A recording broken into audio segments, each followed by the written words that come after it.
好，时隔很长的一段时间，今天呢，我要跟大家讲的是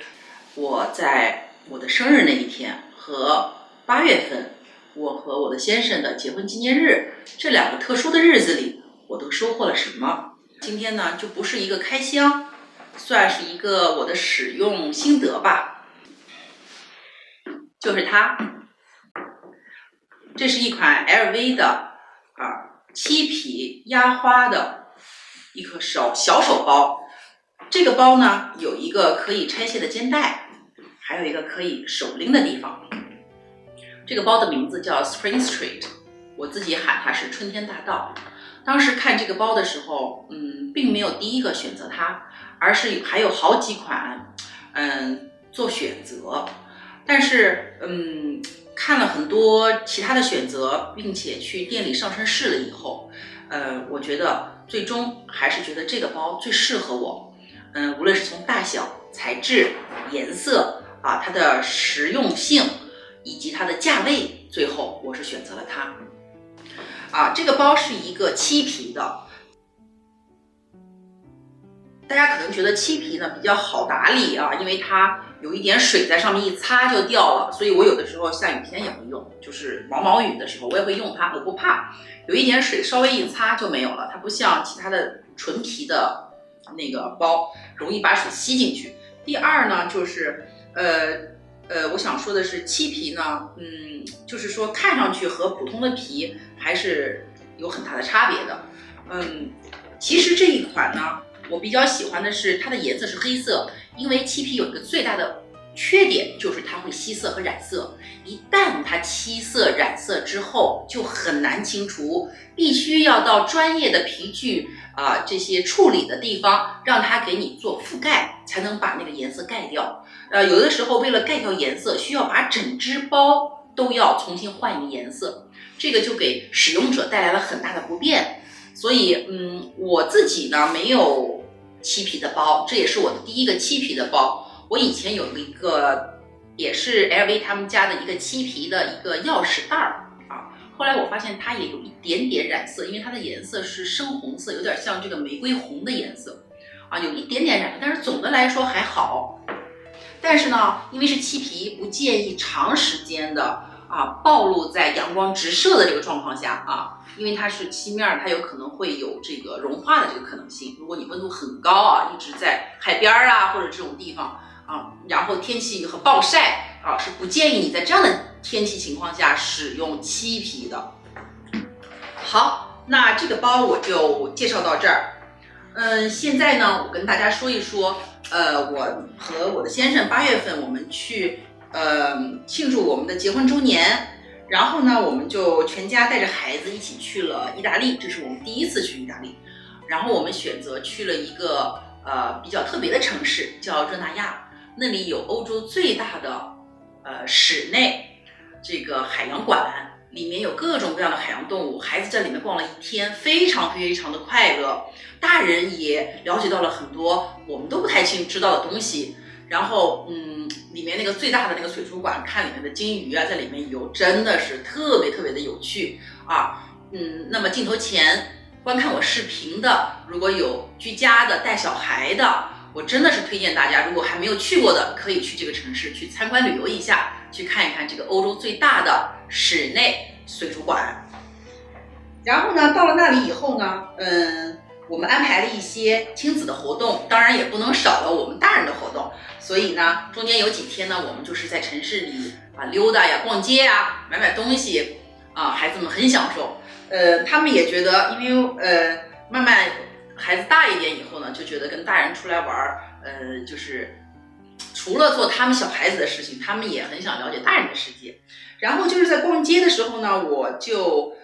看到了，就是他们这个城市呢有一个 LV 的商店，我就在商店里面呢就是简单的逛了逛然后呢看上了2个比较漂亮的包。然后呢当时上身试了一下之后呢，我又觉得不是特别的，还是不能拿定主意吧。对，最后呢我们又去了米兰。在米兰的时候我想都到米兰了嘛，我得看看 Prada 看看 Gucci 然后就去了米兰的那个总店啊，我那个总店给我留下的印象非常深刻，我非常喜欢那儿。那个就不是一个商店，而是一个非常漂亮的博物馆。在那里，你作为一个顾客，你没有一种你觉得是在被要求消费的感觉，你觉得你是在欣赏一些艺术品，就像是你逛卢浮宫，那都是稀世珍作，你在那里欣赏它。所以东西摆放呢，也是不是堆得满眼都是，就是架子上三三两两的放着一些东西，而且它的灯光还有它的地板的那种黑白的相间的那个地板，还有它的那些储物柜的颜色以及灯光的颜色配合在一起，会让你觉得非常的享受在这个空间里面。虽然我最后逛了一圈，也试了一圈，什么也没有买，包括古奇我也什么都没有买，但是这个店却给我留下了非常深刻的印象。有机会你们也一定要去看一看。然后呢，最后是在米兰，在米兰呢，我就又去了米兰的好几家 LV 的商店，又再一次去试一试这几款包。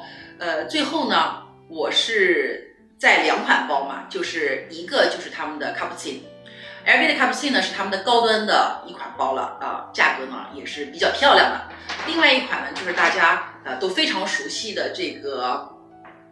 Pochette Métis 这个邮差包。邮差包呢已经好多年了，从最开始的全色老花到后来的拼色老花，然后慢慢又出现了很多新的。当时我是去年的时候呢，我当时看到了一款季节款，现在我在网上已经看不到这一款了，网上都是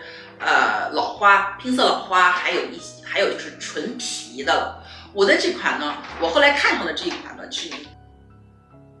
其实是一个帆布面的，然后呢，它的花纹是季节款的。这款包当时上身的时候呢，我是穿了一身白色的衣服，上身以后很好看。另外一款 Capucine 呢是墨绿色的，也非常的漂亮。但是呢，从价格上来说，当然2个邮差包差不多能买一个 Capucine 吧。然后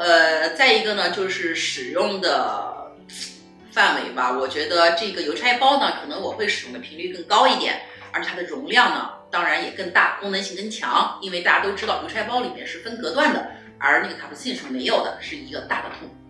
空间在里面放东西。所以呢，最终我还是选择了邮差包。现在大家来看一看这款包，网络上已经买不到了，已经没有了。那么我在这里给大家展示一下，是这个颜色的。这个颜色呢，其实这个是相当于是焦糖色。我从去年开始就非常喜欢这个焦糖色，无论是外衣呀、毛衣呀，或者是包啊，我都觉得这个颜色非常的好看，非常的温暖，非常的舒适。这个颜色，而且非常的百搭。然后呢，这个包呢，除了这个以外，它没有很多 LV 的 logo， 它只有这里一个中间的一个大的和反面底部这个位置有一个大的，其他地方是没有 LV 的。剩下的东西就是他们的花了，就是 LV 的这个传统的花纹。这个包呢，我选择它呢还有一个原因，一是外面的颜色好看，这个花纹我非常喜欢。可能很多人觉得这个比较夸张啊，它不像老花都比较小一点一点的，这个比较夸张。而且我呢就很喜欢它的这种艺术感，因为普通的老花就是很传统的，就是规规正正的 LV， 然后小花在上面。这个呢就感觉就是像小朋友拿手画的那种油画似的，所以我就觉得它非常的不一样啊。我不太喜欢就是老是一模一样的东西，因为这个老花和这个拼色花满街都是了，我就不想和大家撞包。所以我当时就觉得这个花纹很吸引我，很有艺术感，很与众不同。而且这个里面有粉红色，当时又是夏天，我就觉得有粉色，有这个我喜欢的焦糖色，然后包的侧面还有白色，配上这个黑色，我就觉得这个配的简直是太惊叹了。我觉得这个设计真的是太漂亮了。然后而且这个包大家都知道，这个邮差包它的自重也非常轻。然后这个上面的这个手提的部分是黑色的。大家知道一般的 LV 的这个包是那个浅色的，或者是米白色的那个颜色。那个颜色时间抓久了，尤其这个位置抓久了以后，颜色会变色，会变得更黄一点，更深一点。那么我有一个包就是这样，但是它变身了，当然也不会不好看啊，这是它的特性。变身了有它的那种时代感、有时间感、使用感。但是黑的呢，就更加的就是耐造吧，你就拿吧，怎么拿它都手上脏。像我们带孩子，手上脏有一点点脏就看不太出来。这个包我也是从8月份使用到现在，也差不多有半年的时间了。我这个包和刚才的那个春天大道，我都是使用频率非常高的，但是就这上面一点划痕都没有啊，没有一点的划痕。然后可能我也是拎的比较少吧，就大部分还是在肩背，一般都是斜挎这种情况在使用。然后这个包呢，大家都知道它是一个风琴式的包，它是分成3个部分的，前中后。前面这个袋子呢是中等大小，中间这个袋子呢最大，后边这个袋子最小啊。反面呢有一个拉链袋，这个拉链袋也是非常大，非常实用。我们在意大利后来买了这个包以后，我就天天背了，因为我太喜欢了。然后因为我们出门嘛，加上带孩子，所以我这个包几乎就是撑得爆爆的，大大的，就是刚刚能扣上。但是我就发现这个包太好，太实用了，放了巨多的东西，包括像眼镜盒。然后这个包呢，就是只要放正常的眼镜盒就可以了，因为它的空间非常的大。我现在给大家展示一下它这个里面的容量。现在呢，我就不用放刚才这么小的钱包了，我可以放一个中夹。我把中夹横着放，再放一个卡夹。这样子就正好把中间这一档的长度给占满了。但是因为现在有疫情啊，我的这个喷雾是一个圆柱形的，比较占地方，所以呢，我就把我的中夹竖起来，然后把它放在中间，因为放在前面会比较小。如果大家的那个消毒手巾啊、纸巾啊是像这种纸巾一样的形式的话，就可以放在前面，就不用像我这样放在中间了。然后放纸巾在前面。放2个唇膏，我现在把这2个唇膏和纸巾啊给大家看一下。它这个中间放完了以后，虽然长度放完了，但是它的宽度还有很多，所以我完全就把这个纸巾和唇膏全部都放在中档这里，没有任何问题。你看中间这里还是非常有空闲的。然后这个时候在前面可以放手机。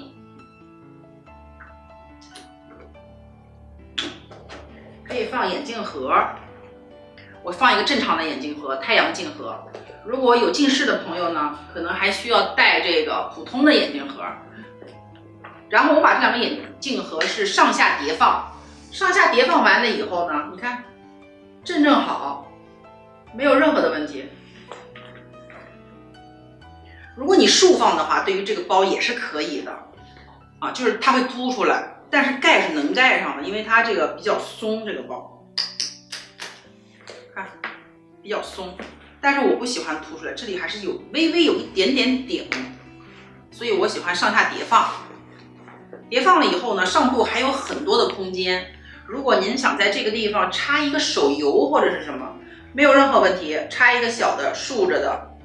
护手霜也可以放进去。然后这个时候呢，后边还有空间，你可以放一些比较私密的东西，比如说你出门在外的护照啊，或者是你的个人的一些比较隐私的东西啊，还可以放这个钥匙，车钥匙。好，现在东西全部放进去了，没有任何的问题，全部放进去了。也可以在里面放一点香水啊，或者是面巾纸啊，这个去油光的面巾纸啊等等，全部都能放在里面。然后手机的话呢，我是放在了后面，方便取拿。手机轻松放进去，这是一个13 Pro 的大手机，轻松的放进去。然后还有梳子，没有任何问题了。现在所有的必备都带了。好，现在我们来看一下这个包，它也没有被顶的非常的严重，对吧？它没有完全的炸起来。然后呢，重量还是很 OK 的。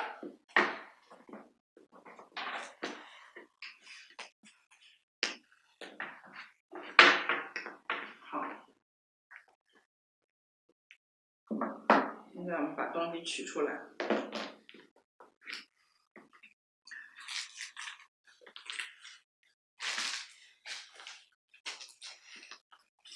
然后呢，这个包呢，大家看见了，它里面的颜色是这样子的，豹纹的，然后上面有一点小的 logo 在上面 ，LV 的，我就觉得这个豹纹非常的好看啊。就是很多人觉得说这一款包当时讲的就是野性，就是以野性作为主题的，但是并不是说你是一个很传统的、很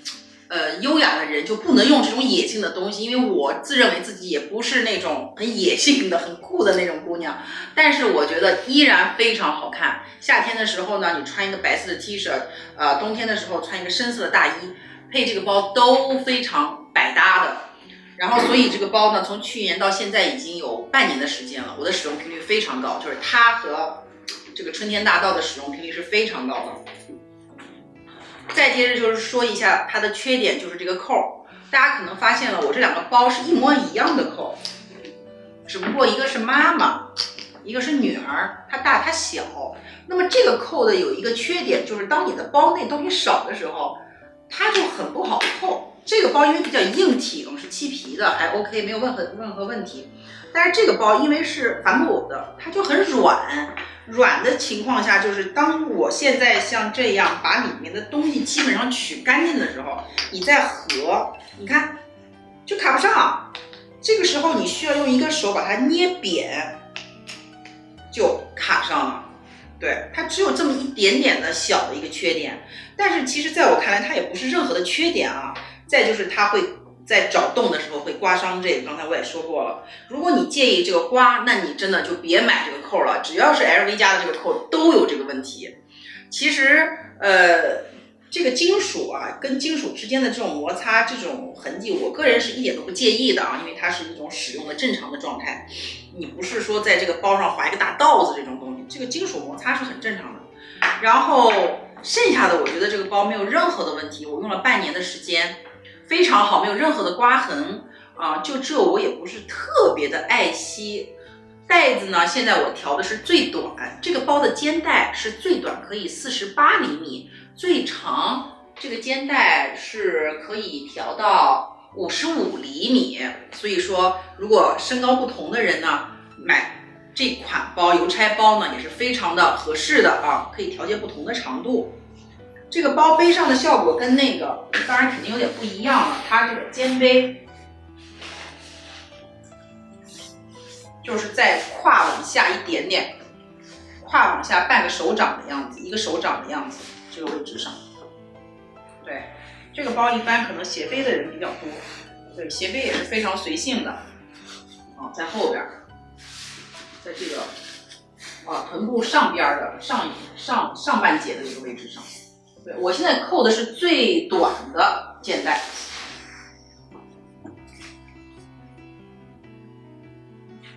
然后呢，这两个包的那个带子呢，我也曾经互换过，就是把它的去掉，换上那个春天大道的那个带子，因为这个里面有这种白色的元素，而春天大道呢也是有白色的元素。我自己曾经在 LV 的店里面去试过他们家的其他肩带，想配这个包，可能只有一款粉红色还可以，但是粉红色的反面也是这个老花，等于是这面是粉的，就是跟我这个粉比较接近，有一款。然后呢，我就喜欢它这个白的，我倒不是用它这个老花。当然你可以用这个老花纹来配这个包，但是我更喜欢用这个单色，因为老花纹和这个感觉不是特别的搭，我就用这个白色。其实两个白不完全一样，这个白是比较 Office White 那个白，这个下面呢是珍珠白的那种白哈。然后呢，这样子就把它，我就是太喜欢那个斜挎了，因为斜挎可以解放我的双手。你看斜挎了以后，它就是这样子的，就是一个宽带的。现在不是很多流行就是带子宽一点配这个包，然后包呢就是短一点，就是恨不得在腰这个位置上，这种设计现在是一种潮流吧。对，我也这样配过，然后我觉得也挺好看的，可以配黑色的牛仔衣、牛仔裤啊，然后白色的 T 恤啊，然后或者是黑色的毛衣呀，都挺好看的，我觉得。好，现在把它换回来。现在这个包呢，因为是季节性的包，网络上已经没有卖的了。我不知道，可能你们幸运的话，会不会在不同国家的不同的他们的专卖店里面还能偶尔看到这个包，那个可能就得碰运气了。但是呢，今天呢，就是跟大家分享一下吧，因为毕竟网络上现在还有其他的邮差包的样子可以买得到的。对，主要是讲它的怎么使用啊，以及我觉得使用上的一些心得吧。好，我们把这个袋子都给它们装回去。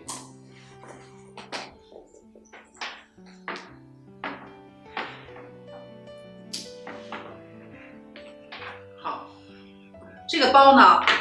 我是在意大利的米兰买的啊。最开始呢是在我们居住的那个热那亚的那个 LV 店里看到的啊，一款这个，一款那个卡布奇诺，但是因为第一个价格上没有这个有优势，这个差不多2个买一个卡布奇诺。当时我看的卡布奇诺是墨绿色的，也非常的好看。看看以后有没有这个机会吧，买一个卡布奇诺。这次的话呢，我觉得能有这个包，我已经非常的喜欢了。然后这个包呢，就是当时去米兰的时候，我又再一次的去把这个包和其他的一些相同价位的，我觉得也还 OK 的包进行了比较。最后呢，我还是从它的实用性，它的这种很讨喜的这种花纹颜色的拼搭啊，因为它比较与众不同嘛，不是老花的那种啊，它是那种很有艺术感的，就像一个小朋友乱画的那种感觉，我觉得就非常的不同吧。就是我也不想和别人就是撞包，因为老花和拼花的太多了。然后就是它的黑色的部分呢，也很耐用耐脏，然后最后选择了它，所以我非常喜欢。好，那么今天的视频就先分享到这儿。这是我2021年的生日礼物和结婚纪念日的礼物。随后呢，我还有很多关于今年的生日礼物、情人节礼物的开箱。希望大家呢继续守候我的视频。如果有任何问题的，欢迎大家在下面留言可以给我提任何的问题，我也很乐意给大家回答。不管是关于这2只包的，还是关于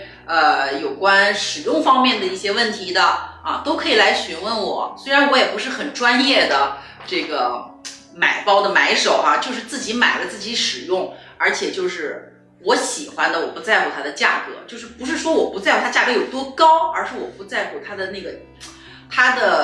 价格是可能这个5000的东西我还不一定要，我能买得起，但我不一定要。我宁愿要那个1500的，为什么？因为我喜欢，就是我就是这样的一个人，我不是看价格的，我是看我喜欢的。所以我展示的东西可能并不是都是非常高端的，可能这已经算是奢侈品了，因为 LV 嘛，已经算是奢侈品了。但是我也没有觉得说它是奢侈品里面，当然它比不上爱马仕，比不上这种Chanel 的这种4、5千的、5、6千的，甚至上万欧的这些包，但是我真的很喜欢，这和它的价格是没有任何的关系的。所以呢，我想呢，做视频，凡是看视频的这些朋友们我就是想说，大家要理性消费，根据自己的就是真实情况来做出一个选择。你喜欢的也要是符合你的经济状况的，同时呢，你也能满足你的日常所需的，而不要是盲目的去追求这个东西很流行我就要去买，然后拼了命的省多少月的钱，省吃俭用，省出甚至于把自己饿出病来的那种的去省钱买东西，这个真的不是我所推荐的。我们在这里分享自己的这个购物心得，或者是分享自己的快乐，只是想告诉大家我的快乐是什么，我和大家一起来分享。同时，如果你想未来拥有这个东西